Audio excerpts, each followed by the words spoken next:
Climate change is something we all have heard before, whether it's on the news or something we see every day. It is the process where the temperature rises and falls at an unexpected rate. It could rise from 50 degrees Fahrenheit up to 90 degrees Fahrenheit, leaving us suffering in the heat, while it could drop to around 20 degrees, making us suffer from the cold. Climate change is affecting all of us, but what causes it? Our gas cars, buildings, factories, cutting trees, or even eating releases carbon dioxide into the atmosphere.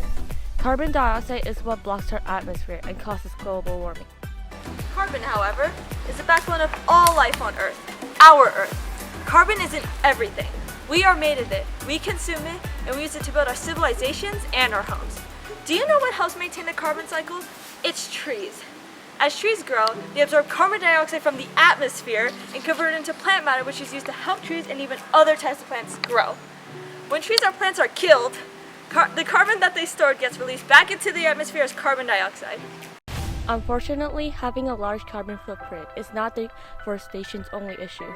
An estimated 137 species go extinct every day due to deforestation, primarily in the Amazon. This equates to 50,000 species becoming extinct every year. The Amazon rainforest is home to at least 10% of the world's biodiversity, spanning across twice the value of India. Not only that, it stores around 123 billion tons of carbon. As we cut an Amazon rainforest, it leads to warmer temperature, long droughts, and frequent floods. It also decreases the amount of rainfall that occurs every year and increases the amount of pests and infection. Less water will minimize the resource for mowing and growing crops. Also, 50 to 75% of water comes from the Amazon rainforest, and without that, we wouldn't have as much water available, and wildfires will occur frequently. We already have lost 18% of the Amazon and continue to lose it at a rate of 10,000 acres of forest a day. As it is the largest tropical rainforest in the world, the Amazon rainforest is important for stabilizing our climate. Planting more trees and reforesting these lands will help with climate change by absorbing carbon dioxide out from the atmosphere and restoring habitats to homeless and endangered species. Luckily, conservation efforts have helped forests return in many areas. Soil also helps against climate change. The soil stores much of the carbon and removes about 25% of the world's fossil fuel emissions each year. However, with the loss of trees, soil is more prone to erosion. Another solution is organic agriculture, as fossil fuel-based fertilizers and most synthetic pesticides are prohibited in organic farming and has a lower carbon footprint. Since the production of these farm chemicals are energy intensive, eliminating synthetic nitrogen fertilizer alone could lower direct global agriculture greenhouse gas emissions by about 20%. Anti-tilling leads to sustainable soil. If all the farmers contribute to anti-tilling, then their crop would be healthier and more carbon dioxide would be absorbed by those plants, which will benefit both the farmers and the environment. Then, about 5.8 million tons of carbon dioxide emissions would be prevented, which is equivalent to the emissions of 1,260,000 cars in a year. To achieve this, we should create a policy that makes tilling prohibited.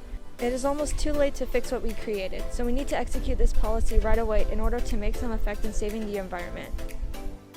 You might be wondering how cows tie into deforestation. It turns out 80% of the Amazon deforestation is done to make space for cows.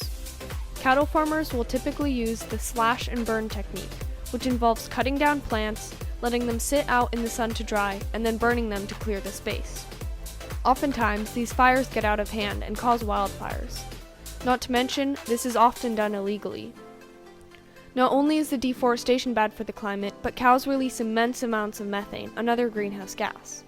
All of this is being done just to meet the consumer's beef demand, which leads me to my next point. A simple solution to this is to lower that beef demand. As the consumers, we are the ones in power. If you ate vegetarian for 1 day a week, just 1 day, for an entire year, you could save up to 100 kilograms of carbon dioxide. If 10 people did this, they'd save 1 ton of carbon dioxide in a year, the equivalent of a car. Even if we replaced 1/3 of our beef with pork or poultry, we could reduce land use and deforestation by 15%. Now, it is understandable that for many, meat is a staple due to its high protein content and simply that craveable taste, which is why there are alternatives. Admittedly, replacing your beef burger for a frozen patty made of peas doesn't sound appetizing. Plant-based meat not only provides a near-identical experience utilizing hemoglobin, which gives meat its craveable taste, it also has comparable nutrients and protein levels. So next time you find yourself tempted by beef, think of how many trees had to be cut down, how many fossil fuels were burned, and how many cows were killed just for you to have that beef, and maybe consider a more sustainable and equally delicious option. If illegal deforestation was a country, it would be the third largest emitter after the US and China. And to reverse this, a bill called the Forest Act has been introduced. The Forest Act bans all illegal deforestation as well as the import of items made from illegally logged trees. This includes products such as soy, palm oil, cocoa, paper, beef, leather, and rubber. The Act will require companies that import wood and wood products to certify that they have reasonable care to ensure that the goods were not produced by illegally deforested land, restricting the importation of wood products originating from illegally deforested land, and establish a purchasing preference for the federal government for deforestation-free products. The Forest Act builds upon the Lacey Act, which was passed in 1900 and was the first federal law that protected wildlife by making it illegal to import, export, sell, acquire, or purchase fish, wildlife, or plants that were taken, possessed, transported, or sold. The Forest Act assists American farmers and ranchers, reduces U.S. global emissions footprint, protects the world's tropical forests, and reduces environmental crime.